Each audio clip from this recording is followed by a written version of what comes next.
Magandang umaga sa inyong lahat.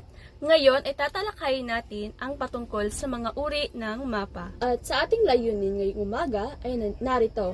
Sa pagtatapos ng talakayan, ang mga mag-aaral sa kapitong baitang pangkat Dahlia ay naasahang matamo ang mga sumusunod. Una, natutukoy ang iba't ibang uri ng mapa. Pangalawa, na ipapakita ang pagpapahalaga at interes sa pag-aaral ng mga uri ng mapa. At panghuli, nakagagawa ng simpleng representasyon ng kanilang komunidad at maipakita ang pag-unawa sa iba't ibang uri ng mapa. Una ay ang mapang pisikal. Ang mapang pisikal ay nagpapakita ng likas na katangian ng isang lugar.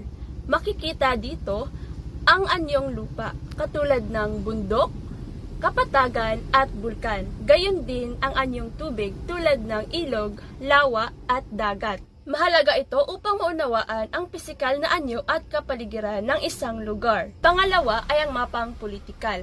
Ito ay nagpapakita ng mga hangganan ng isang bansa, lalawigan, lungsod at iba pang unit ng pampolitikal. Makikita rito ang mga kabisera at mahalagang lungsod. Ginagamit ito upang malaman ang lokasyon at sakop ng iba't ibang pamahalaan. Pangatlo ay ang pangklema. Nagpapakita ito ng iba't ibang uri ng klema sa isang lugar. Nakakatulong ito upang malaman kung ang isang lugar ay mainit, malamig, maulan o tuyot. Mahalaga ito sa mga agrikultura, paglalakbay at pagpaplano ng mga gawain. Pang-apat ay ang mapang populasyon ay nagpapakita ng dami at distribusyon ng mga tao sa isang lugar. Sa pamamagitan nito, malalaman kung aling lugar ang may mataas o mababang bilang ng populasyon. Kaya nakakatulong ito sa pagpaplano ng mga serbisyo at pasilidad para sa mamamayan. Panglima ay ang mapang pang-ekonomiya.